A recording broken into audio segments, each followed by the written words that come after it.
इस वक्त हम कराची के नस्ला टावर के सामने खड़े हुए हैं। नस्ला टावर जिसका जिक्र मकामी मीडिया, अखबारात और टेलीविज़न पे पिछले कई माह से हो रहा है और ये सुप्रीम कोर्ट में केस चल रहा था और आखिरकार सुप्रीम कोर्ट ने इसको 7 दिनों में गिराने का फ़ैसला दे दिया है और कहा है कि 27 तारीख से पहले इस इमारत के यूटिलिटी कनेक्शंस को डिसकनेक्ट किया जाए, जिसमें गैस, बिजली और पानी के कनेक्शंस शामिल हैं। तो आज 26 तारीख को जो है वो बड़ी तादाद में मुख्तलिफ महकमों के एहलकार यहाँ पहुँचे और इस इमारत की जो कनेक्शंस हैं वो काट दिए गए हैं, गैस, पानी और बिजली के।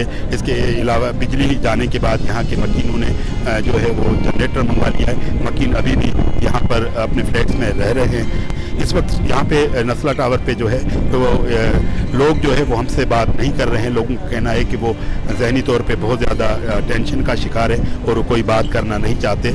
नस्ला टावर के हर फ्लोर पर 4 घर हैं और ये 15 मंजिला है। इसके पार्किंग को छोड़कर बाकी 44 फ्लैट जो हैं वो इस नस्ला टावर में बने हुए हैं। बल्दिया उज़्मा कराची और सिंध गवर्नमेंट को हिदायत की है कि वो इसको गिराने के इंतज़ामात मुकम्मल करें। इस वक्त जो है तो वो यहाँ के मकीन यहीं रह रहे हैं। उनसे बात भी हुई है तो वो कह रहे हैं हम तो किसी सूरत में भी यहाँ इसको खाली नहीं करेंगे।